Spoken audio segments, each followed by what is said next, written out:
Imagine buying front row tickets to, like, the boxing match of the century. You know, the hype has been building for years. The fighters have been trading these vicious insults in the press. All right, everyone's watching. Exactly. So you get to your seat, the lights drop, the crowd goes completely wild, the bell rings, and then the referee immediately steps in and calls off the entire fight in the first round. Just brutal. Why?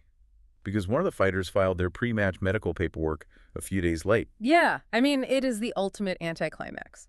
But in the legal and corporate world, that is exactly how history is sometimes written. You know, the rough edges and the chaos, they eventually get sanded down by textbooks. Yeah. But when you are actually living through the moment, the biggest tectonic shifts often hinge on incredibly mundane details. Well, welcome to today's deep dive. We have a massive mission ahead of us today. We are dissecting one specific, monumentally important day in the tech industry. We're talking about Monday, May 18th, 2026. A huge day. Yeah, and we're using Aaron Rose's Tech Reader AI Digest as our guide through the source material.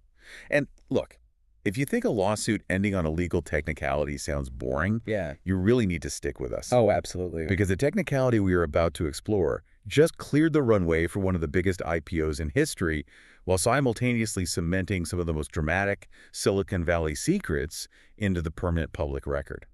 Oh, and right as that happened, a massive $1 trillion partnership shattered, setting the stage for Google to launch an all-out war. It really is a fascinating convergence. I mean, you have the legal, the historical, and the commercial future of artificial intelligence, all just colliding within a matter of hours. Okay, let's unpack this. We have to start right where the news broke today, inside a federal courtroom. Elon Musk versus Sam Altman and OpenAI. Right. For 3 weeks, we've watched this intense drama unfold. We're talking about hundreds of pages of documents, hours of dramatic sworn testimony. It was supposed to be the defining legal battle over the soul of AI, and then it just evaporated. Yeah, evaporated is the right word. I mean, after 3 weeks of exhausting testimony, the 9-member advisory jury went into deliberation, and they came back with a verdict in less than 2 hours. Less than 2 hours. You can barely watch a movie in that time, let alone untangle, you know, the origins and fiduciary duties of a multi-billion-dollar artificial intelligence company. Yeah, it's wild. How do you even review 3 weeks of evidence in 120 minutes? Well, you don't, and that is precisely the point. The verdict was unanimous, but it was incredibly narrow. So the federal judge overseeing the case, Yvonne Gonzalez-Rogers, she ultimately dismissed all of Elon Musk's claims against OpenAI. Right. But she didn't dismiss them because she found Musk's arguments about, like, a stolen charity to be inherently false. She dismissed them because he exceeded the statute of limitation. The calendar technicality. Exactly. Let me make sure I have the mechanics of this right, though. The jury essentially looked at the timeline and determined that any alleged harms Musk suffered actually occurred before the year 2021. And under California law, if you feel you were wronged back then, you only have a certain number of years to file a lawsuit.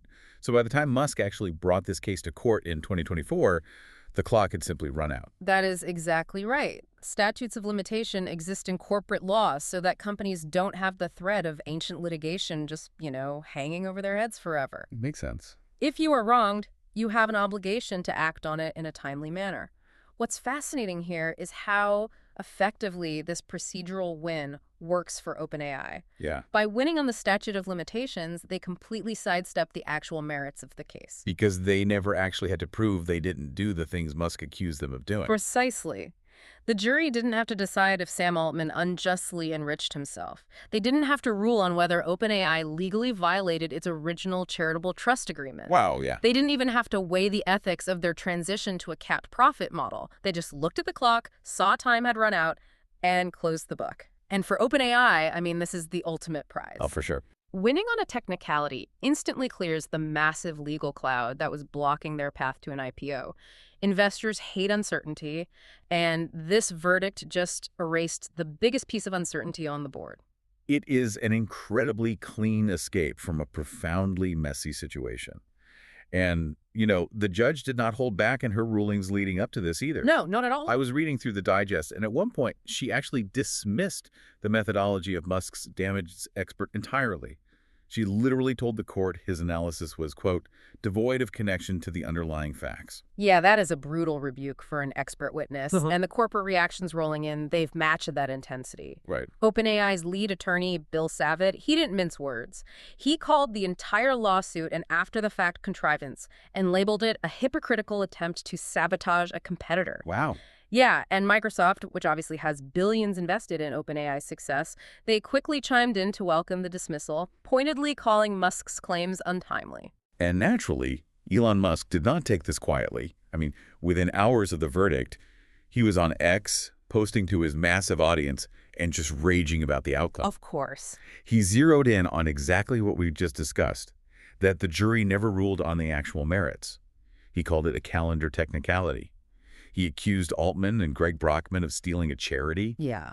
He called Judge Gonzalez-Rogers a terrible activist judge, and he immediately announced he's filing an appeal with the Ninth Circuit. Which, ensures the story stays alive in the legal system for a while longer.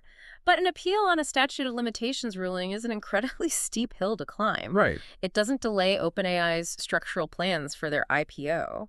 Outside legal experts are looking at this as a monumental unforced error. Andrew Stoltman, a prominent corporate lawyer, he was quoted calling this a major pie in the face for Musk. Ouch. Yeah. I mean, to be the wealthiest man in the world, to have access to top-tier legal counsel, and to lose a highly publicized trial simply because you filed the paperwork too late, he called it extremely embarrassing. But here's where it gets really interesting. Just because the jury didn't rule on the merits, and just because they tossed the case on a timeline issue, doesn't mean those 3 weeks of testimony just evaporate into thin air. Exactly. There's strange paradox here. The legal fight might be over, but the permanent record is forever. So I have to ask you, did Musk actually get exactly what he wanted by forcing all of this into the public eye, even if he legally lost the case? It's a brilliant framing, and Aaron Rose's Digest emphasizes this exact separation. The legal outcome and the documentary legacy of this trial are two completely different beasts. Right. $0 changed hands in damages today, but history got its prize. For 3 weeks, executives, board members, and investors were forced to sit under oath under the penalty of perjury and hand over their private communications. Which is huge. It is. What they produced is the most complete sworn public record of OpenAI's founding history that has ever been assembled. And the details in this record sound less like a trillion-dollar tech company and more like the plot of a terrible reality TV show. Oh.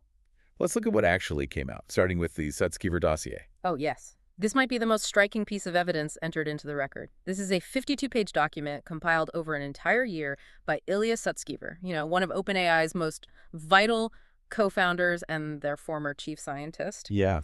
And it is 52 pages entirely dedicated to documenting executive dysfunction within the company. I just can't get past the psychology of that. You have a co-founder spending a full year secretly documenting his own company's dysfunction while, smiling in board meetings. That's wild. The sheer paranoia that implies about the company culture is wild. But it doesn't stop there. You have Mira Murati, a top executive, testifying under oath that Sam Altman was creating chaos internally and actively misrepresenting safety protocol clearances. Yeah. And then you have board member Tasha McCauley. She testified under oath about a pervasive culture of deceit at OpenAI. But the absolute bombshell from her testimony was the revelation that the board of directors didn't even know about the launch of ChatGPT in advance. Wait, hold on. I need to push back on this because how is that legally or even operationally possible? I know, it sounds crazy. If a company I'm directing launches a product that literally changes the trajectory of human history, someone better have sent me a memo. How does the board of directors just not know? Well, it comes down to the bizarre, incredibly flawed structural mechanics of how OpenAI was built. Okay. Remember, they started as a 501c3 nonprofit, which then created this capped profit LLC underneath it. The board was legally structured to oversee the nonprofit's mission of benefiting humanity, not to manage the product pipeline of a tech startup. Oh, I see. Yeah, because of that structural firewall, traditional corporate visibility mechanisms just didn't exist.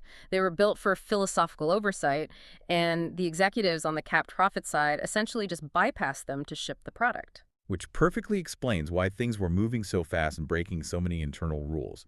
And the leaked internal communications back that up completely. They really do. Greg Brockman, the president of OpenAI, had personal journals entered into evidence where he flat out called the company's nonprofit commitment a lie. Oh. There was also an email referred to in the trial as the allegiance email that explicitly tied Brockman's personal financial interest to Sam Altman's. And the trial exposed that the drama extended far beyond just OpenAI's internal staff. It dragged the broader web of Silicon Valley power dynamics into the light. Yeah, everybody got pulled in. Right. There was a text message from 2018 where Siobhan Zilis explicitly asked Elon Musk if she should stay close to OpenAI, specifically to keep information flowing back to him. Wow. We also had Satya Nadella, the CEO of Microsoft, forced to confirm under oath that the Microsoft-OpenAI relationship has generated $9.5 billion in revenue. $9.5 billion. Yeah. The scale is just staggering. It is. And maybe the most stunning moment of all, Sam Altman himself sitting on the witness stand, acknowledging under oath that he has not always told the truth. Yeah, that was a moment. Plus, the revelation that back in November 2023, right around the time Altman was briefly fired, if you remember that, the board actually reached out to Anthropic, their biggest rival, to propose a merger. Exactly. So going back to your question, did Musk win by losing? Legally, no. He lost on the calendar technicality, but practically. The merits of whether OpenAI acted ethically weren't weighed by this jury, but you can be absolutely certain they will be weighed by the market. No, 100%. Every IPO investor, every institutional due diligence team, and every tech historian who evaluates OpenAI from this day forward will read this sworn testimony right alongside OpenAI's S-1 financial filings. It places a permanent shadow over their corporate narrative. Okay, so logically, we should be looking at a company that just cleared their legal runway and is sprinting toward an IPO. But an IPO requires a massive, unassailable growth story. And ironically, if we look at the next section of Aaron Rose's digest, on the very day they win in court, their main commercial growth engine is completely stalling out. Yeah, it's a huge pivot. OpenAI wins a massive lawsuit to protect their business. But are they actively losing the commercial war on the most important device in our pockets? This raises an important question about shifting alliances and how quickly power actually moves in tech. Because while OpenAI was distracted by fighting Musk in court, their business model hit a massive wall with Apple. According to the digest, OpenAI is currently exploring a breach of contract notice against Apple. Wait, a breach of contract because of the ChatGPT integration into Siri, the one they hyped up as the ultimate marriage of Apple hardware and OpenAI software. Exactly that one. The highly touted integration has completely failed to deliver the subscription growth that OpenAI anticipated and was financially banking on. Wow. The conversion rates just aren't there. And Apple is not exactly known for being patient with underperforming partners, which explains the brutal counter move that just dropped. Right, yeah. Apple just signed a $1 billion per year deal with Google to have Google's Gemini AI power Siri instead. $1 billion a year. It is a staggering amount of money, and it sends a very clear message to OpenAI about exactly where they stand in Apple's model hierarchy. Yeah, out the door. Right. It illustrates perfectly that in Silicon Valley, there are no permanent friends, only permanent interests. Apple's interests just aligned with Google, which smoothly transitions us directly into Google's current moment of absolute power. Which brings us to the third massive tectonic shift of May 18th. Because while OpenAI is dealing with the fallout of their trial, nursing their public image and losing their grip on the iPhone, Google is practically vibrating with energy. They really are. Google I/O, their massive developer conference, kicks off tomorrow, May 19th, at 10 a.m. Pacific. And according to the digest, expectations are running at their highest level in years.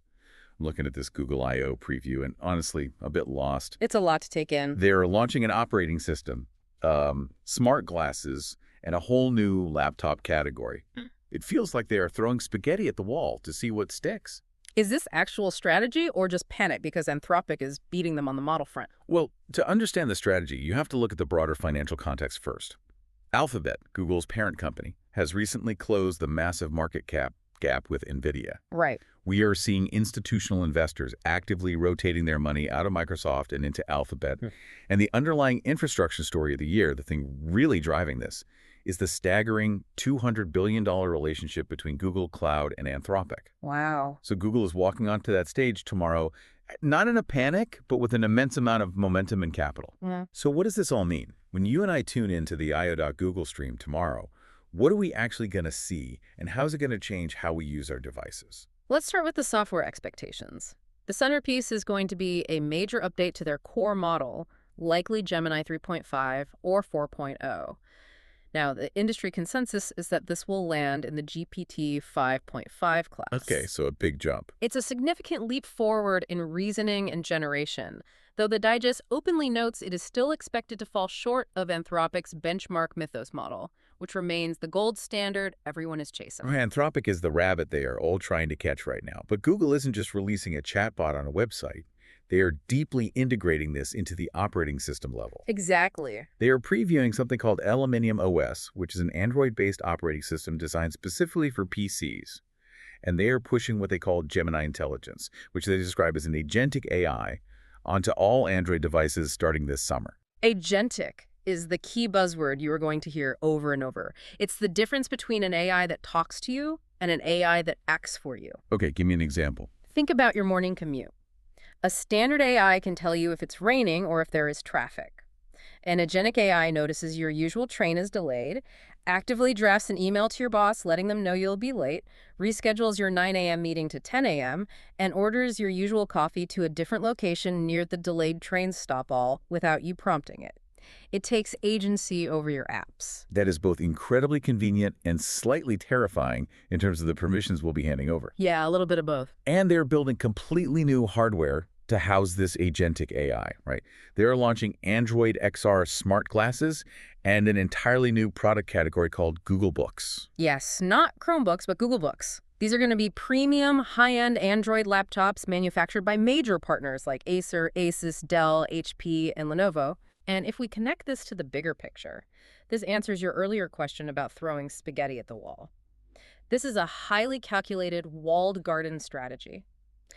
Google realizes that if they want to fight back against standalone, superior models from OpenAI or Anthropic, they need to own the entire physical ecosystem. Oh, that makes a lot of sense. Right.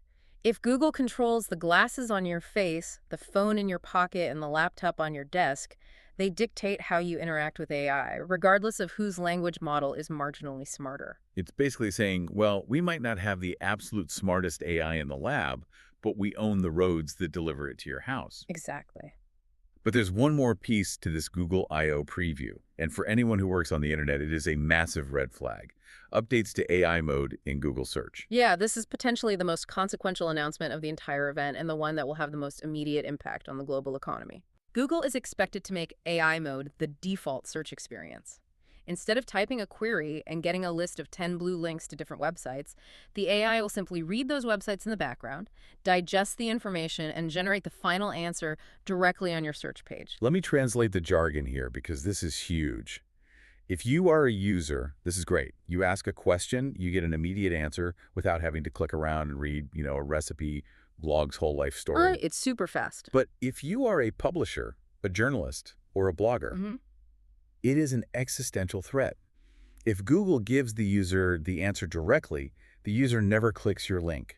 If they never click your link, you get zero traffic. No traffic means no ad revenue, which means you go out of business. Exactly. It fundamentally reshapes how information is distributed. It stops being an index of the web and becomes an oracle that summarizes the web. It's an infrastructural change to the internet itself. It is a lot to take in. Let's just take a breath and recap the sheer scale of this single day, Monday, May 18th, 2026. It's dizzying. In the span of a few hours, a 2-hour jury deliberation cleared a massive legal hurdle for OpenAI's IPO, based entirely on a calendar technicality.